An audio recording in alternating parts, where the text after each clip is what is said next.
بسم اللہ الرحمن الرحیم۔ ہارون رشید عرض کر رہا ہوں، السلام علیکم ورحمۃ اللہ وبرکاتہ۔ چین نے اپنے شہریوں کے پاکستان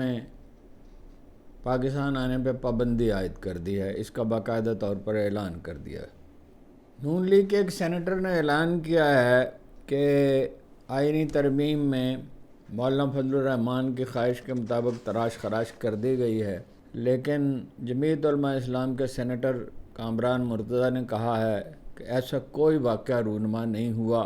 جب یہ صاحب مولانا فضل الرحمان سے ملے تو اس وقت تک تو آئین کا مسودہ بھی جمعیت علماء اسلام کو نہیں دیا گیا تھا۔ 9 مئی کے سلسلے میں عمران خان اور کوئی 30 دوسرے لوگوں پر فرد جرم مرتب کر لی گئی ہے اور اکتوبر کے آخر میں پیش کی جائے گی۔ چیف الیکشن کمشنر اور پی ٹی آئی کے وکیل فیصل چودھری میں تلخ کلامی ہوئی ہے۔ جناب ڈاکٹر ذاکر نائک کا دورہ جو ہے وہ متنازع ہو گیا ہے اور ایک لحاظ سے بے اثر رہا ہے۔ حکومت اس سے جو مقاصد حاصل کرنا چاہتی تھی وہ نہیں کر سکی۔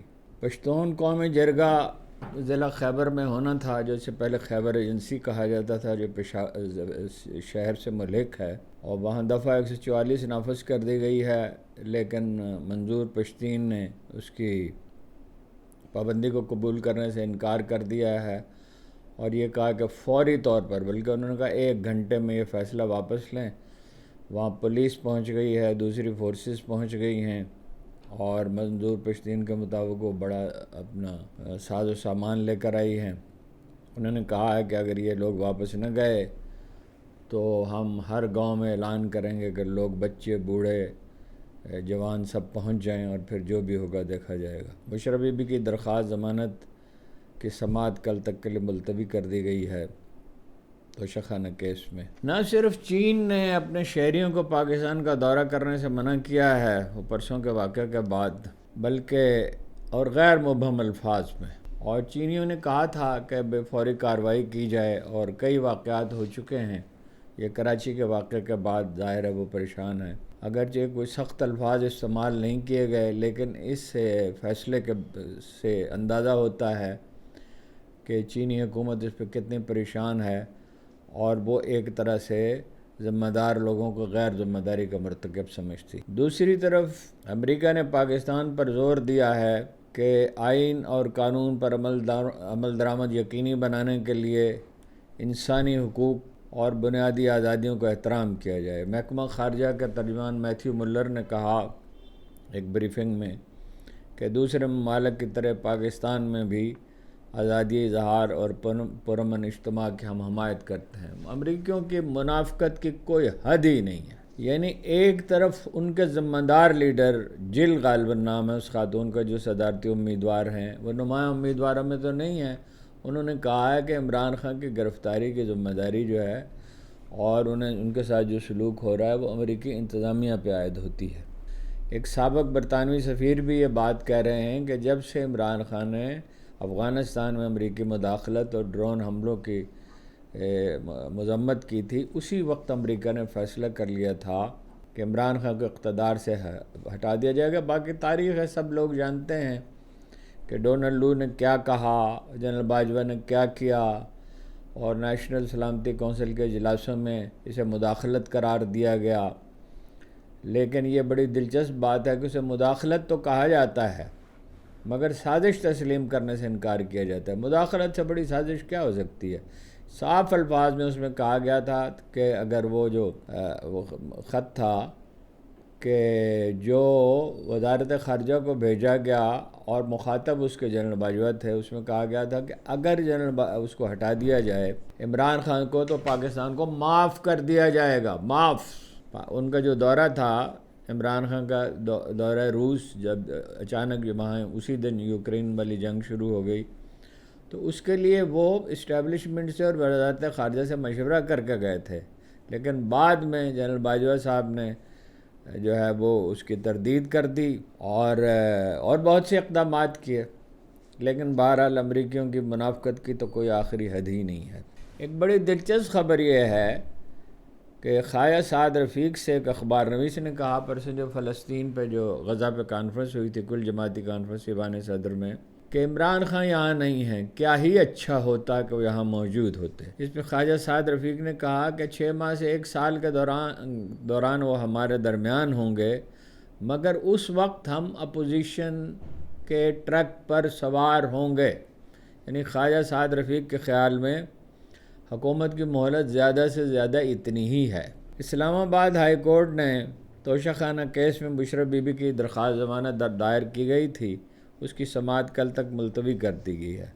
بشرا بی بی کے وکیل بیرسٹر سلمان صفدر نے کہا کہ جو ایک ہی معاملے پر 2 ریفرنس کیسے دائر ہو سکتے ہیں، اور ایک زیورات کا سیٹ تھا جس کی قیمت 60 لاکھ روپے لگائی گئی تھی، کسٹم کلیکٹر سمیت 3 افراد نے اس کا تعین کیا تھا اور 60 لاکھ روپے اس کی قیمت لگائی گئی۔ ایک اطلاع کے مطابق 58 لاکھ روپے اور 30 لاکھ روپے کی ادائیگی کر کے وہ خرید لیا گیا۔ اس کے باوجود حکومت کا الزام یہ ہے کہ سرکاری خزانے کا نقصان پہنچایا گیا۔ اب یہ بڑی دلچسپ بات ہے کہ نواز شریف صاحب نے جو گاڑی لی، گیلانی صاحب نے لی، زرداری صاحب نے لی اور بہت سے لوگوں نے جو تحائف لیے، اور انہوں نے قیمتوں کا تعین بھی کم کرایا، خلاف ورزی بھی کی بنیادی قوانین کی، یعنی گاڑی تو لی ہی نہیں جا سکتی۔ اور نواز شریف صاحب نے تو اس وقت لی جب وہ کسی سرکاری عہدے پر فائز ہی نہیں تھے، اور ایک گاڑی محترمہ مریم نواز کے پاس بھی ہے جو کہا جاتا ہے، اور وہ 15، ایک تو قیمت کم تک تعین کی گئی، دوسرا یہ ہے کہ 15% ادائیگی کی گئی، یہاں 50% ادائیگی کی گئی ہے۔ لیکن بہرحال جسٹس امن رفعت امتیاز نے اپنا اسلام آباد ہائی کورٹ میں وکلاء کے عمران خان سے ملاقات کرانے کی درخواست پر کہا کہ توہین عدالت کی درخواست جو آپ نے دائر کی ہے، اس میں وہ جس چیز پہ دائر کی ہے اس میں کسی حکم کے خلاف ورزی نہیں کی گئی، اور ایس او پی یعنی اس کے لیے ضابطے بنانے کا کام جو ہے وہ ڈویژن بینچ یعنی 2 ججوں پر مشتمل بینچ نے کیا تھا، تو درخواست بھی اسی میں دائر ہونی چاہیے۔ مگر پھر وکلاء کے اصرار پر انہوں نے نوٹس تو جاری کر دیا، مگر ساتھ ہی یہ ریمارکس دی۔ یہ بڑی حیرت انگیز واقعہ ہے، میں نے اپنی 50-55 سال کے جرنلزم میں کسی عدالت میں چاہے جائے کہ وہ ہائی کورٹ ہو، اس طرح کے کوئی ریمارکس نہیں سنے۔ یعنی نوٹس تو جاری کر دیا، مگر ساتھ ہی جسٹس صاحبہ نے کہا کہ میں اس سے مطمئن نہیں ہوں۔ اگر آپ مطمئن نہیں ہیں تو آپ کو نوٹس جاری نہیں کرنا چاہیے، اور نوٹس جاری کر دیا ہے تو پھر آپ کو یہ بات نہیں کہنی چاہیے۔ فیصلے کو بالکل واضح ہونا چاہیے، اور ریمارکس بھی اسی کی روشنی میں دینے چاہیے فیصلہ دیتے ہوئے۔ اور انہوں نے کہا کہ اس دوران آپ دیگر پہلوؤں پر غور کر لیں، یعنی دراصل کوئی فیصلہ ہوا نہیں ہے، اور نوٹس تو جاری ہو گیا، لیکن یہ ہے کہ نوٹس جاری کرنے والی محترمہ جج صاحبہ جو ہیں وہ خود کلیئر نہیں ہیں۔ چیف الیکشن کمشنر کے ساتھ بہت تلخ کلامی ہوئی ہے پی ٹی آئی کے وکیل کی، فیصل چودھری صاحب کی، اور انہوں نے بہت سخت لہجہ اختیار کیا وکیل صاحب نے۔ راجہ سکندر سلطان صاحب نے کہا فیصل چودھری سے کہ آپ ہمیں کارروائی چلانے دیں، ڈکٹیٹ کرنے کی کوشش نہ کریں۔ فیصل چودھری نے کہا اپنی آواز آپ نیچے رکھیں، نیچے رکھ کر بات کریں، یعنی دھیمے لہجے میں بات کریں، آواز بلند نہ کریں۔ قائد اعظم نے بھی ایک دفعہ ایک وکیل سے کہا تھا، انہوں نے کہا، وہ اس وقت نوجوان وکیل تھے، انہوں نے کہا، جج نے کہا آپ ایک کسی 3rd کلاس مجسٹریٹ سے بات نہیں کر رہے، تو قائد اعظم نے کہا، اس وقت انہیں مسٹر جناح کہا جاتا تھا، تو انہوں نے کہا آپ بھی کسی 3rd کلاس وکیل سے بات نہیں کر رہے۔ ایک دوسرے موقع پر انہوں نے ایک جج نے قائد اعظم سے کہا کہ وہ ذرا اونچی آواز میں بات کرے، تو قائد اعظم نے کہا آپ اپنے سامنے پڑا کتابوں کا ڈھیر اٹھا لیں، میں وکیل ہوں، اداکار نہیں ہوں۔ فیصل چودھری نے کہا کہ الیکشن کمیشن نے نون لیگ کے 3 امیدواروں کی درخواست پر سماعت جو ہے وہ ملتوی کر دی۔ نہیں، انہوں نے نہیں کہا، الیکشن کمیشن نے نون لیگ کے 3 امیدواروں کی درخواست پر سماعت ملتوی کر دی ہے، اور یہ تو ظاہر ہے یہ تینوں ہارے ہوئے امیدوار ہیں اور ٹریبونل اسی لیے بدلے گئے ہیں۔ مگر یہ ہے کہ بہرحال یہی سکھا شاہی ہے، اندھیر نگری ہے اور چوپٹ راج ہے۔ الیکشن کمیشن جو ہے وہ آزاد ہے فیصلے کرنے کے لیے، اور ان کی حیثیت جو ہے راجہ سکندر سلطان کے ایک وائسرائے کسی ہو چکی ہے، ان کے حکم کی خلاف ورزی نہیں کی۔ وہ سپریم کورٹ کو بھی ڈانٹتے ہیں، جب سپریم کورٹ نے کہا کہ الیکشن کمیشن ذمہ دار ہے کہ اس نے پارٹی کے طور پر تسلیم نہیں کیا پی ٹی آئی کو، تو ادھر سے جواب آیا کہ ہم ایک آئینی ادارہ ہیں اور آپ ہم پہ تنقید نہیں کر سکتے، بلکہ اس سے بھی زیادہ سخت الفاظ استعمال کیے گئے۔ پشتون قومی جرگے کی تفصیل کوئی زیادہ نہیں ملی ہے، ابھی تھوڑی دیر پہلے خبر آئی ہے دفعہ 144 لگا دی گئی ہے، گراؤنڈ پر پولیس اور دیگر فورسز نے قبضہ کر لیا ہے، اور ڈپٹی کمشنر نے نوٹیفیکیشن جاری کر دیا ہے 30 دن کے لیے۔ 29 دن بنتے ہیں لیکن شاید 30 دن ہی ہوں، کیونکہ اکتوبر کا یہ جو مہینہ یہ 31 دن کا ہوتا ہے۔ یہ 9 اکتوبر سے 7 نومبر تک دفعہ 144 ہے، اور 11 اکتوبر کو پشتون قومی جرگہ جو ہے طلب کیا گیا تھا، جس میں بلوچستان اور پختونخوا کی جو سیاسی جماعتیں ان سب کو دعوت دی گئی تھی۔ بدھ کی رات کو منظور پشتون نے دعویٰ کیا کل رات کہ پولیس اور دیگر فورسز اپنے ساتھ بھاری مشینری لے کر آئی، اور مگر انہوں نے اعلان کیا، سیکورٹی اداروں کو دھمکی دی ہے 1 گھنٹے میں واپس چلے جائیں، 1 گھنٹے میں۔ ذرا غور فرمائیے لب لہجے پر۔ اور لوگوں پر بھی ظلم ہوتا ہے، اور ظلم تو کسی پہ بھی نہیں ہونا چاہیے، زیادتی تو کسی پہ بھی نہیں ہونی چاہیے، لیکن یہ لہجے پہ غور فرمائیے، اور یہ یاد رکھیے کہ منظور پشتین صاحب نے اپنے کارکنوں کے لیے جو ٹوپی ایجاد کی تھی، وہ پچھلے دور میں طالبان سے پہلے وہی ٹوپیاں تقسیم کی گئی تھیں، اور وہ پہن کر اسمبلی کے اجلاس میں، افغانستان کی وہ نام نہاد جو اسمبلی تھی امریکہ کے زیر اثر بنی تھی جعلی الیکشن میں، انہوں نے پہنی تھی۔ منظور پشتین صاحب ایک بچے ہی ہیں، نوجوان آدمی ہیں، اور کوئی سمجھ میں نہیں آتا، اور ان پہ الزام ہے کہ وہ آزادی کی تحریک چلا رہے ہیں، علیحدگی کی تحریک چلا رہے ہیں، لیکن وہ اس کی تردید کرتے ہیں۔ اور جس کامران مرزا صاحب سینیٹر جو ہیں، انہوں نے ایک انٹرویو میں بڑی عجیب بات کہی، انہوں نے کہا کہ اگر وہ علیحدگی کی تحریک نہیں چلا رہے تو میں ان سے معافی چاہتا ہوں۔ بڑا کنفیوژن ہے اس معاملے میں۔ اینٹی کرپشن شیخوپورہ نے سابق ڈپٹی سپرنٹینڈنٹ آئیڈیالوجی محمد اکرم کی گرفتاری ڈال دی ہے، 3 دن کے جسمانی ریمانڈ پر انہیں اینٹی کرپشن کے حوالے کر دیا گیا ہے۔ محمد اکرم جو ہے وہ 14 اگست سے اپنی سرکاری رہائش گاہ سے لاپتہ تھے، اور ان کی بازیابی کی درخواست اسلام آباد ہائی کورٹ میں دائر کی گئی تھی۔ محمد اکرم پہ الزام یہ ہے کہ انہوں نے سہولت کاری کی عمران خان کے لیے۔ سہولت کاری کیا کر سکتے تھے؟ وہ کئی طرح کے لطیفے اس میں ہیں۔ ایک یہ ہے، وہ خواجہ صفدر نے کہا، خیر خواجہ صفدر کی تو خواجہ آصف ساری کی، خواجہ صفدر تو بہت محترم آدمی تھے، ان کے والد گرامی، سیاسی طور پر ان کے کردار سے اختلاف کیا جا سکتا ہے، لیکن بہت ہی شائستہ آدمی تھے۔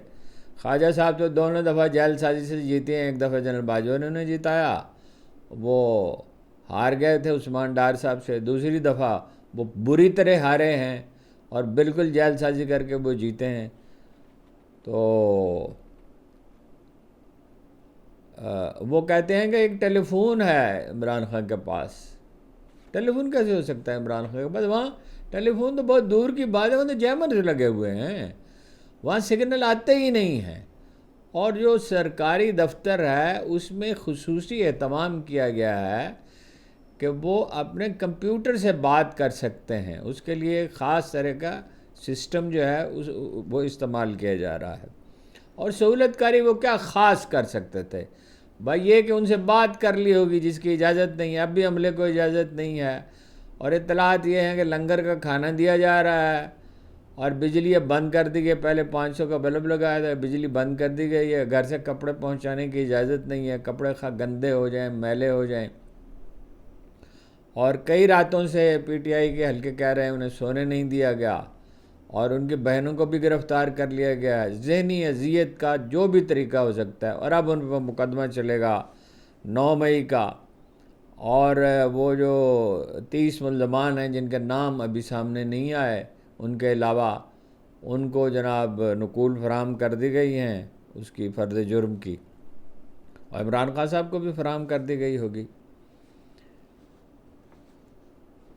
ڈاکٹر ذاکر نائک صاحب کا جو دورہ ہے وہ بے اثر رہا، حکومت نے انہیں بلایا تھا، عام تاثر یہ تھا کہ توجہ ہٹانے کے لیے، ڈاکٹر صاحب نے یہاں آ کے جو کچھ کیا وہ کوئی قابل فہم نہیں ہے. جو بات لوگ نہیں سمجھتے، ڈاکٹر صاحب مقرر بہت اچھے ہیں، ان کی یادداشت تو فوٹوگرافک میموری ہے، لیکن وہ کوئی عالم دین نہیں ہے. وہ خود کہتے ہیں، ان کا رول ماڈل جو ہیں وہ ساؤتھ افریقہ کے ایک مسلمان مناظر تھے، نام اس وقت میرے ذہن میں نہیں ہے، وہ ڈاکٹر اسرار احمد صاحب جو ہیں ان کے رول ماڈل ہیں. وہ کوئی اسکالر نہیں ہیں. انہوں نے مطلب فتنہ آخر الزماں کے بارے میں، قیامت کے نشانیوں کے بارے میں اور بہت سی چیزوں پہ جو گفتگو کی ہے وہ بہت سطحی اور سرسری ہے، اور وہ ایک خاص موضوع پہ تو دسترس رکھتے ہیں. یعنی خدا واحد کے تصور پر مختلف مذاہب میں جو کچھ کہا گیا ہے اس پر وہ دسترس رکھتے ہیں. اور بہت سے لوگ جو ہے وہ مسلمان ہوئے ہیں، وہ تام جھام ان کا بہت ہے، 9 کروڑ کے وہ ان کے پاس کیمرے ہیں اور بہت حاضری ہوتی ہے اور تحمل ان میں بہت ہے. لیکن یہاں پاکستان میں آتے ان کا تحمل ختم ہو گیا. پہلے تو وہ اس بات پر انہوں نے بہت مطلب یہ واویلا کیا کہ پی آئی اے نے ان کے سامان کا کرایہ کیوں چارج کیا اور صرف 50% رعایت کیوں آفر کی، اور ان کا سامان تو بالکل مفت آنا چاہیے، تو جو زائد سامان تھا. پھر دوسرا واقعہ یہ ہوا کہ زمرد خان ہیں جو پیپلز پارٹی کے سابق رہنما ہیں، اب تو پارٹی سے ان کا تعلق نہیں ہے، انہوں نے یتیم بچوں کے لیے اور بچیوں کے لیے ادارہ بنایا ہے جسے بہت غیر معمولی طور پر مثالی ادارہ سمجھا جاتا ہے، بہت ہی اچھا ادارہ ہے. اور زمرد خان یہ کہتے ہیں کہ یہ بچے مجھ سے اتنی محبت کرتے ہیں جتنے میری اولاد بھی نہیں کرتی، اور وہ خود ظاہر توجہ دیتے ہیں تو ایسا ہوتا ہے، ورنہ بچے جو ہیں جو یوں ہی تو محبت نہیں کرتے، یہ تو ایک دو طرفہ چیز ہوتی ہے. تو وہاں وہ گئے، تشریف لے گئے، تو انہوں نے کہا یہ بچیوں کو شیلڈز دے دیں اور ان کے سر پہ ہاتھ رکھیں. تو ڈاکٹر صاحب جو ہیں وہ اس وقت خبر یہ اڑی کہ وہ ناراض ہو گئے اور انہوں نے کہا یہ غیر محرم ہیں. انہوں نے کہا یہ میری بیٹیاں ہیں. انہوں نے کہا بیٹی منہ بولی بیٹی بیٹی نہیں ہوتی، اور جسے خاتون کہا جائے گا، بیٹی نہیں کہا جائے گا. اور زمرد خان نے ان کی پوزیشن بچانے کی کوشش کی، کہا ان کی ایک اور مصروفیت تھی، وہ چلے گئے. لیکن بعد میں ڈاکٹر ذاکر صاحب نے وضاحت کی کہ نہیں، بالکل نہیں، میں تو خود جان بوجھ کر آیا اور میں ایسا کام نہیں کر سکتا. کرک کی ایک بچی نے ان سے سوال کیا کہ اجتماع میں کہ ان کے علاقے میں مذہب کا اثر بہت ہے، یعنی مذہب سے مراد اس کی یہ تھی کہ نماز پڑھتے ہیں لوگ، داڑھی رکھتے ہیں، خواتین گھروں سے نہیں نکلتی. اس کی وضاحت بھی انہوں نے کی، مگر یہ کہا کہ بدکاری بہت ہے، بچوں تک سے زیادتی ہوتی ہے.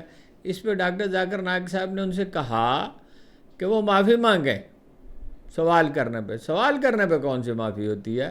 اس نے ایک سوال کیا ہے، آپ یہ کہہ سکتے ہیں مجھے یہ معلوم نہیں ہے. آپ یہ کہہ سکتے، ڈاکٹر ذاکر نائک صاحب یہ فرما سکتے تھے کہ بھائی یہ اگر مذہبی اثرات بہت ہیں تو وہاں کوئی غلط کام بھی نہیں ہونے چاہیے، اور چونکہ مجھے معلوم نہیں ہے تو میں تحقیق کر کے اس پہ رائے دے سکتا ہوں. یہ کیسے ممکن ہے کہ مذہب کا اثر تو بہت ہو لیکن برے کام بھی اور انتہائی برے کام بھی ہو رہے ہوں؟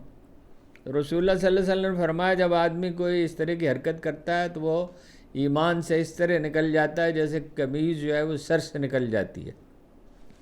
معلوم نہیں وہ بہت ٹینشن میں ہیں. یہ بھی بہت افواہیں ہیں کہ ان سے کہا گیا کہ وہ عمران خان کے خلاف بات کریں. افواہیں ہیں، اب وہ ڈاکٹر صاحب جب یہاں سے جائیں گے تو پوری بات کریں گے. اور پاکستان سے وہ کچھ ناخوش نظر آتے ہیں.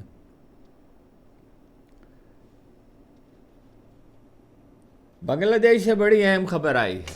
بت تو توڑ ہی دیے گئے تھے، بلکہ ان کی قوم نے شیخ مجیب الرحمن کو قتل ہی کر ڈالا تھا، اور اس کے بعد جو ہے وہ عوامی لیگ کی مخالف حکومتیں رہیں. ایک جنرل صاحب نے حکومت کی، وہ تو خیر چلیے فوج کے بل پر کی، لیکن خالدہ ضیاء جیتیں اور ان کے جنرل صاحب کی اہلیہ، اور انہوں نے دیر تک حکومت کی. الزامات ان پہ بھی تھے. تو اب وہ جھنڈے کی تبدیلی کی بھی بات ہو رہی ہے، ترانے کی تبدیلی کی بات بھی ہو رہی ہے، اور اب کرنسی کا بھی فیصلہ کیا کہ شیخ مجیب الرحمن کی تصویر اس پہ نہیں ہوگی. اور یہ بھی کہا جا رہا ہے کہ قائد اعظم کے خلاف کوئی بات نہیں ہو سکتی، ان کی وجہ سے ہی یہ علاقہ آزاد ہوا. اور بھارت میں واویلا بہت ہے میڈیا پر کہ یہ پاکستان نے سازش کی ہے، امریکہ نے سازش کی ہے، مختلف طرح کی باتیں کر رہے ہیں. فوج بھی ان کی سرحد پہ بھیجی گئی ہے، نفرت کا ایک طوفان ہے ان کے خلاف، الیکشن کا مطالبہ کیا جا رہا ہے. لیکن نگران حکومت یہ کہتی ہے کہ چیزیں سیٹل ڈاؤن ہو جائیں تو 1 سال کے بعد الیکشن ہوں گے. اور بھارت سے مطالبہ کیا ہے شیخ حسینہ واجد کو ان کا حوالے کیا جائے. حسینہ واجد کو دنیا کا کوئی ملک پناہ دینے کے لیے تیار نہیں ہے. ان کی حالت شہنشاہ ایران جیسی ہے، حالانکہ ان کی پارٹی موجود ہے اور ہندو تو ان کے ووٹر ہیں ہی اور دوسرے بھی ان کے ووٹر موجود ہیں، مگر اس وقت وہ دباؤ کا شکار ہے کہ ظلم انہوں نے بہت کیا ہے. اور جماعت اسلامی وہاں ایک بڑی مؤثر پارٹی، دوسری بڑی مؤثر پارٹی ہے. خالدہ ضیاء کی پارٹی بڑی ہے، اور اگر ان میں اتحاد ہو گیا، میرا خیال ہے وہاں امریکی اگر واقعی ملوث ہیں تو وہ سازش کرنے کی کوشش کریں گے کہ وہ اس میں خالدہ ضیاء کا اور جماعت اسلامی کا اتحاد نہ ہو. اور امریکہ بھی، بھارت بھی کوشش کرے گا کہ حسینہ واجد تو نہیں جا سکتی اور ان پہ بہت سے مقدمات ہیں اور بس سنگین مقدمات ہیں. ذاتی جیل خانے بنائے انہوں نے، لوگوں کو پھانسیاں دی، بے گناہوں کو، بے شمار لوگ قتل کیے گئے. تو وہ وہاں سے کوئی دوسرا لیڈر منتخب کرے، اور یہ بھی وہ کوشش کر سکتے ہیں کہ خالدہ ضیاء کے ساتھ معاملات طے کرنے کی کوشش کریں. چاروں طرف سے تو وہ بنگلہ دیش، 3 طرف سے تو بھارت سے گھرا ہوا ہے اور بہت وسیع سرحد ہے، چونکہ 3 طرف سے جب ایک ہی ملک کی سرحد ہو، ایک طرف سے برما سے ملا ہوا ہے. وہ زیادہ اہم خبریں تو یہی تھیں، لیکن یہ ہے کہ خواجہ آصف صاحب نے یہ فرمایا ہے کہ جسٹس منصور علی شاہ کو چیف جسٹس مقرر کرنے میں کوئی رکاوٹ ہے نہیں. خواجہ صاحب کے بات کا اعتبار کوئی نہیں. انہوں نے یہ بھی کہا کہ آئینی ترمیم کا مسودہ تیار کر لیا گیا ہے، عدلیہ میں تقرری کے لیے پارلیمنٹ اور عدلیہ کمیٹی کو ضم کر دیا جائے گا. ججوں کے تقرر کا اختیار کسی فرد کے پاس نہیں بلکہ پارلیمنٹ کے پاس ہوگا. اگر پارلیمنٹ کے پاس ہوگا تو پھر تو حکمران پارٹی کے پاس ہوگا، اور کس طرح جوڑ توڑ سے ہوگا. وہ ان کے بارے میں کہا جا رہا ہے اپنا بلاول بھٹو کہتے ہیں کہ حکومت چاہتی ہے کہ آئینی ترمیم کی منظوری جو ہے وہ 25 اکتوبر تک ہو جائے. انہوں نے کہا یہ کوئی ضروری نہیں ہے، اس میں کیا مجبوری ہے. اور یہ بھی ارشاد فرمایا، حیرت انگیز بات کہی کہ ہم چاہتے ہیں ساری پارٹیوں کے اتفاق رائے سے ہو. ساری پارٹیوں کے اتفاق رائے سے کیسے ہو سکتا ہے؟ جماعت اسلامی سے اتفاق نہیں کرتی، اختر مینگل صاحب اتفاق نہیں کرتے، اچکزئی صاحب اتفاق نہیں کرتے، خود پیپلز پارٹی کے لوگ جو ہیں مولانا فضل الرحمان کو پیغامات بھیج رہے ہیں کہ آپ اس کی مخالفت کریں. نون لیگ کے بعد لوگ جو ہے وہ میسیجز بھیج رہے ہیں کہ آپ اس کی مخالفت کریں. جماعت اسلامی اتفاق نہیں کرتی، اور سب سے بڑھ کر یہ کہ 70% ووٹروں کے نمائندہ وہ اتفاق نہیں کرتی. کچھ سمجھ میں نہیں آتا، کچھ لوگوں کا ذہنی توازن بگڑ رہا ہے یا قوم کو احمق سمجھتے ہیں. یہ تو بالکل اس میں کوئی شبہ نہیں. خواجہ آصف کے بیانات سے اور جو وہ سینیٹر عرفان صدیقی نے بیان دیا کہ مولانا سے بات ہو گئی اور اس کی فوراً ہی تردید ہو گئی، ایسا لگتا ہے کہ حالات کے دباؤ نے ذہنی توازن برقرار رہنے نہیں دیا. ایک تو یہ ہے کہ لوگ ہیجان کا شکار ہیں. جیسے میں ہمیشہ شہباز شریف کی مثال دیتا ہوں، نہ شعر ٹھیک پڑھتے ہیں، نہ واقعہ ٹھیک بیان کرتے ہیں، نہ تشبیہ ٹھیک دیتے ہیں، نہ محاورہ ٹھیک استعمال کرتے ہیں، نہ ضرب المثل ٹھیک استعمال کرتے ہیں، اور بات جو کرتے ہیں وہ بھول جاتے ہیں، اور بعض اوقات ایسی مہمل باتیں کرتے ہیں کہ یہ سمجھ نہیں آتی کہ یہ بات کیوں کہی. جیسے ترکی کے ہوائی اڈے پر انہوں نے کہا اردوان سے، جس میں وہ بہت یعنی وہ نظر آئے کچھ حیرت زدہ سے بھی اور ذرا پریشان بھی کہ میں آپ کے لیے آم لے کے آؤں، آپ کے بیگم صاحبہ کے لیے بھی آم لے کے آؤں. بھائی آم کوئی لے کے جاتا ہے تو اس کا اعلان تھوڑی کرتا ہے. یا یہ ارشاد فرمایا کہ میں نے ان سے یہ کہا، یعنی جہاں جہاں وہ ہیلپ کے لیے گئے تھے، کہ میں یہاں مانگنے نہیں آیا ہوں لیکن مجبوری ہے. بھئی مانگنے ہی آپ آئے ہیں نا. تو اور دوسری بات اس کا اظہار کرنے کی کیا ضرورت ہے؟ یہ کہا کہ ہم نے IMF کی بڑی منتیں کی پچھلی دفعہ، اور کہاں کہاں انگوٹھے لگائے اور کیسی کیسی شرطیں ہیں.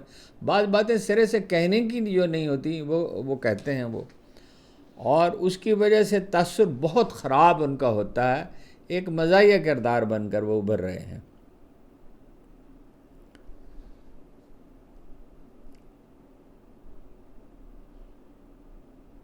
اچھا، وہ خواجہ آصف صاحب کہتے ہیں کوئی رکاوٹ نہیں ہے جسٹس منصور علی شاہ کے تقرر میں، اور بلاول بھٹو صاحب کہتے ہیں جسٹس منصور علی شاہ ججوں کو کنٹرول نہیں کر سکیں گے۔ چیف جسٹس کی ذمہ داری یہ ہوتی ہے کہ وہ ججوں کو کنٹرول کرے، وہ کوئی تھانے دار ہوتا ہے؟ بھائی جسٹس منصور علی شاہ کا تقرر ہونا چاہیے، اور خواجہ آصف کہتے ہیں ہو جائے گا، تقرر ہو جائے گا تو جسٹس منصور علی شاہ جو ہیں وہ افتخار چودھری تو نہیں ہیں، ثاقب نثار تو نہیں ہیں، اور قاضی فائز عیسیٰ تو نہیں ہیں، تو وہ کنٹرول کیوں قائم کرنے کی ان پہ کوشش کریں گے؟ وہ اپنا جو انصاف کے ساتھ، توازن کے ساتھ انہیں فیصلے کرنے چاہیے، اور یہی ان کا ماضی کا ریکارڈ ہے کہ وہ کسی خاص فریق کی طرف مائل نہیں ہیں۔ تو پتہ نہیں کس قسم کے بیانات دے رہے ہیں۔ افواہ یہ بھی ہے کہ قاضی فائز عیسیٰ 29 اکتوبر کو لندن چلے جائیں گے، اور یہ کہا جا رہا ہے کہ پھر کبھی واپس نہیں آئیں گے۔ انتظار حسین پنجوتھا جو ہے ان کے بارے میں ابھی تھوڑی دیر پہلے اطلاع ملی کہ وہ غائب ہیں، میری سمجھ میں ہی نہیں آیا وہ غائب ہیں، تو اس کی کسی ذریعے سے تصدیق تو نہیں ہوئی، لیکن ہمیں ایک ہمارے ذمہ دار سٹاف ممبر نے اطلاع دی ہے، ریسرچر نے، کہ وہ غائب ہیں، اور نہ صرف یہ اطلاع دی ہے بلکہ یہ فواد چودھری کا ایک بیان نقل کیا ہے کہ بار کونسل کو مبارک ہو۔ فواد چودھری نے کہا کہ 2% کی عزت اس کی وجہ سے وکیلوں کی نہیں رہی ہے، کبھی سوچا نہیں تھا کہ وکیلوں کے ساتھ یہ سلوک بھی ہو سکتا ہے۔ ایک بہت اور تعجب خیز واقعہ ہوا ہے، آج بڑے حیران کن واقعات ہو رہے ہیں۔ حامد علی خان صاحب جو علی امین گنڈا پور کی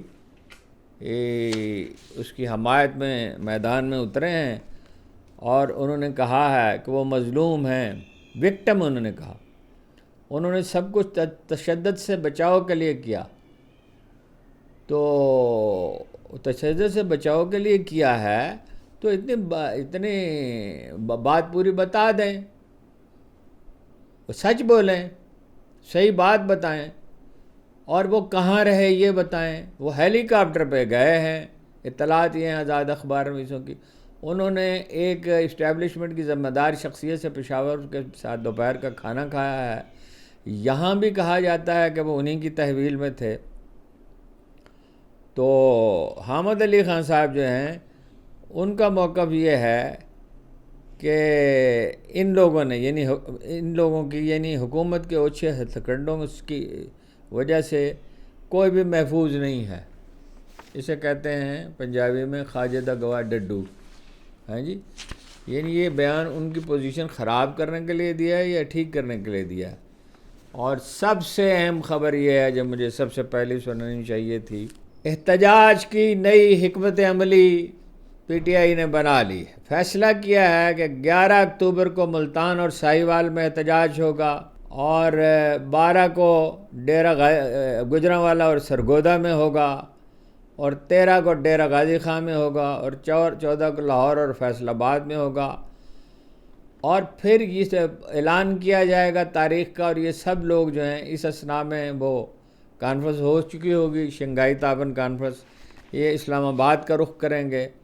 پچھلی دفعہ پنجاب اور سندھ اور بلوچستان اور گلگت اور آزاد کشمیر سے نہیں کہا گیا تھا اسلام آباد آنے کے لیے، اگرچہ کچھ لوگ آئے تھے، لیکن اب ان سب سے کہا جائے گا کہ وہ اسلام آباد کا رخ کریں۔ فیصل آباد میں مظاہرہ بہت اچھا ہوا تھا، میاں والی میں بھی مؤثر ہوا تھا، اور لاہور کا اتنا مؤثر تو نہیں تھا، لیکن کارکن تو نکلے اور بہت سختی تھی۔ تو احتجاج جو ہے یعنی پی ٹی آئی کا وہ جاری رہے گا، یہی بس اب تک تو یہی ہے، پھر رات کو انشاءاللہ بات کریں گے۔ آپ کا بہت بہت شکریہ، بہت نوازش آپ کی۔ بسم اللہ الرحمن الرحیم۔ وی لاگ کی ریکارڈنگ مکمل ہو چکی، تو خبر آئی ہے ابھی کہ پشتون قومی جرگہ میں پہ فائرنگ ہوئی ہے، یعنی جرگہ تو ہونا تھا ابھی ایک دو دن کے بعد، لیکن یہ ہے کہ وہاں لوگ جمع ہو گئے منظور پشتین صاحب کی اپیل پر، اور مصدقہ تو نہیں، میں ابھی اس کی تصدیق تو نہیں کر سکتا، ابھی خبر ملی ہے، فائرنگ ہوئی ہے اور درجنوں لوگ زخمی ہوئے ہیں۔ تو اب یہ اس کی تفصیل آتی ہے کچھ دیر میں، شام تک تفصیلات ساری آ جائیں گی اور کنفرمیشن بھی ہو جائے گی، تو اس کے بعد کچھ عرض کریں گے۔ بہرحال اگر یہ فائرنگ کا واقعہ ہوا تو بہت افسوسناک ہے، پابندی نہیں لگنی چاہیے تھی، دفعہ 144 نافذ نہیں ہونی چاہیے تھی، اور اگر ہو گئی تھی تو منظور پشتین صاحب کو اعلان نہیں کرنا چاہیے تھا بغاوت کا، اور اس کے لیے عدالت سے رجوع کرنا چاہیے تھا۔ پشاور ہائی کورٹ موجود ہے، سپریم کورٹ موجود ہے، بہرحال اگر ایسا ہوا تو بہت افسوسناک واقعہ ہے۔